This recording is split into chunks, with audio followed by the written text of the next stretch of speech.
திருச்சி நாடாளுமன்ற தேர்தலில் வெற்றி பெற்ற இந்திய கூட்டணியின் மறுமலர்ச்சி திராவிட முன்னேற்றக் கழகத்தின் வேட்பாளர் துரைவைகோவின் நன்றி அறிவிப்பு கூட்டம் அமைச்சர்கள் கே.என். நேரு, அன்பில் மகேஷ் பொய்யாமொழி ஆகியோர் தலைமையில் திருச்சி காஜாமலையில் உள்ள தனியார் திருமண மண்டபத்தில் நடைபெற்றது.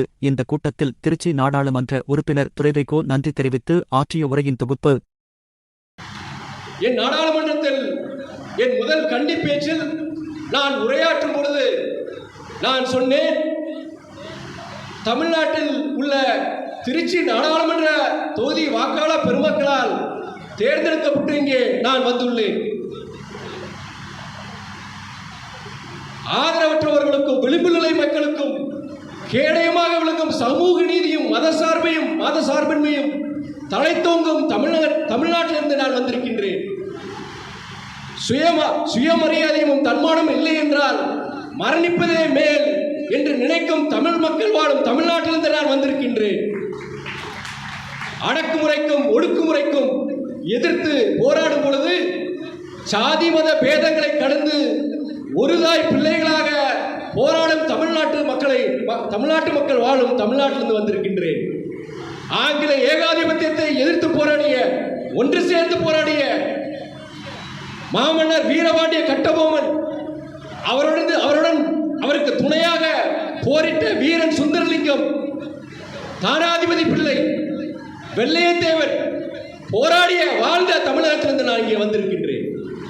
நான் ஒரு சிறிய இயக்கத்தை சார்ந்தவன் தான். ஆனால் 60 ஆண்டுகளாக தமிழ்நாட்டின் வாழ்வாதார பிரச்சனைகளுக்கும் தமிழ்நாட்டு மக்களின் உரிமைக்காகவும் போராடும் தலைவர் வைகோ, மாமனிதர் வைகோவின் இயக்கம் மறுமலர்ச்சி திராவிட முன்னேற்ற கழகத்தின் சார்பாக இங்கே நான் வந்திருக்கின்றேன். நாட்டில் பல ஆயிரம் பிரச்சனைகள் இருந்தாலும் நான் முக்கிய ஒரு 5 பிரச்சனைகள், என் தொகுதி திருச்சியை சார்ந்த பிரச்சனை, என் மாநிலம் தமிழகத்தை சார்ந்த பிரச்சனை, என் நாடு இந்திய நாடை சார்ந்த பிரச்சனைகள், ஒரு 5 பிரச்சனைகளை பற்றி நான் கூற விரும்புகிறேன்.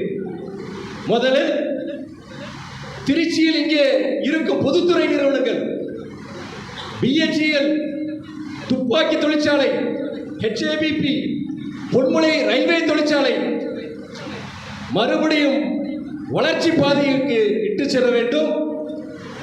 அதற்கு ஒன்றிய அரசு பாடுபட வேண்டும். இரண்டாவது கோரிக்கை, கிட்டத்தட்ட 30 ஆண்டுகளாக இலங்கை கடற்படையால் தாக்கப்பட்டு தங்கள் வாழ்வாதாரத்தை இழந்து தவிக்கும் நமது தமிழக மீனவர்கள், குறிப்பாக புதுக்கோட்டை, ராமநாதம் மாவட்டத்தை சார்ந்த மீனவர்களுக்கு ஒரு எதிர்காலத்தை, நல்ல எதிர்காலத்தை, அவர்கள் ஒரு நிரந்தர தீர்வை நீங்கள் உருவாக்க வேண்டும். ஒன்று, கச்சத்தீவை நீங்கள் மீட்டெடுக்க வேண்டும், அல்லது பாரம்பரிய அந்த மீன்பிடி இடங்களில் எங்கள் மீனவர்கள் மீன்பிடிக்கும் அந்த உரிமையை நீங்கள் பெற்றுத்தர வேண்டும். நமது பிரதமர் மோடி அவர்களே, வெளியுறவுத்துறை அமைச்சர் ஜெய்சங்கர் அவர்களே, இதற்கு நீங்கள் பாடுபட வேண்டும் என்று உரையாற்றினேன். அதன் பின் எனக்கு அளிக்கப்பட்ட நேரம் 2 நிமிடங்கள் தான். மற்ற 3 கருத்துக்களை நான் பேச முடியவில்லை. அந்த 3வது கருத்து, நமது உழவர்களுக்காக, உழவில்லாமல் உணவு இல்லை, இவ்வுலகமும் இல்லை. அந்த உழவர்களின் வாழ்க்கையை மேம்படுத்தும் முயற்சியில் ஒன்றிய அரசு பாடுபட வேண்டும். 4வது கோரிக்கை, தென்னக தீபக நதிகள், மகாநதி, கோதாவரி, கிருஷ்ணா, பெண்ணார், காவேரி, வைகை, குண்டார் இணைப்பு திட்டத்தை ஒன்றிய அரசு செயல்படுத்த வேண்டும். கடுமையான நிதி நெருக்கடியிலும் எங்கள் தமிழக அரசு, எங்கள் முதலமைச்சர் அண்ணன் தளபதி தலைமையிலான தமிழக அரசு வைகை, காவேரி, குண்டாறு நதிநீர் இணைப்பு திட்டத்தை இப்போது செயல்படுத்தி வருகிறது. அதற்கு ஒன்றிய அரசு ஒத்துழைக்க வேண்டும், எங்களுக்கு போதிய நிதியை அளிக்க வேண்டும் என்பது 4வது கோரிக்கை. 5வது கோரிக்கை, எங்களுடைய முதலமைச்சர் அண்ணன் தளபதி அவர்களின் கடுமையான முயற்சியால் தமிழ்நாட்டு ஏழை எளிய கிராமப்புறங்களை சார்ந்த மாணவர்களின் மருத்துவ கனவை தகர்த்தெறிந்த இந்த நீட்டிற்கு விலக்களிக்கும் அந்த மசோதாவிற்கு ஜனாதிபதி அவர்கள் ஒப்புதல் அளிக்க வேண்டும். நான் இதை மறுமலர்ச்சி திராவிட முன்னேற்ற கழகத்தின் சார்பாக இதை நான் சொல்ல நான் சார்ந்த இந்திய கூட்டணியை சார்ந்து நான் சொல்லவில்லை.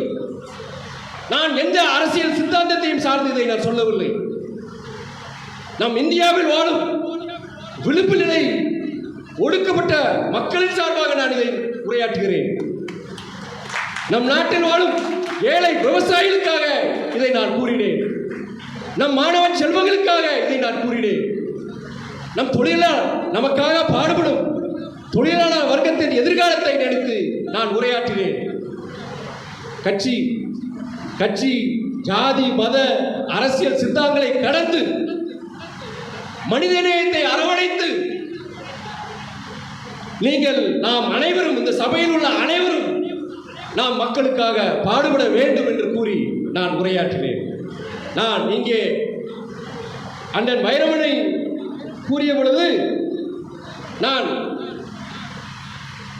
அவரிடம் பேசும்பொழுது நான் சொன்னேன், இந்த கருத்துக்களுக்கு ஏற்ப இந்த தர்மை வைகோ ஜாதி மத எல்லைகளை கடந்து அரசியல் எல்லைகளை கடந்து சித்தாந்தங்களை கடந்து திருச்சி மக்களின் குரலாக, ஒடுக்கப்பட்ட சிறுபான்மையினர் மக்களின் குரலாக, விளிம்பு நிலை மக்களின் கேடயமாக நான் செயல்படுவேன் என்று கூறி, வாழ்க சமூக நீதி, வாழ்க மதசார்பின்மை, வாழ்க சமத்துவம், பரவட்டும் மனிதநேயம். நன்றி. மீண்டும் நான் பெரிதும் மதிக்கும் அமைச்சர் அண்ணன் நேரு அவர்களுக்கும் அன்பு சகோதரர் மகேஷ் பொய்யாமொழி அவர்களுக்கும், குறிப்பாக இந்தியா கூட்டணியை சார்ந்த அனைத்து இயக்கத்தின் நிர்வாகிகளுக்கும், எந்த பொறுப்பும் வகிக்காத தொண்டர்களுக்கும், பத்திரிகை நண்பர்களுக்கும், வழக்கறிஞர்களுக்கும் என் மனமார்ந்த இயக்கத்தின் சார்பாக, தலைவர் வைகோவின் சார்பாக என் நன்றியை உரித்தாக்குகிறேன்.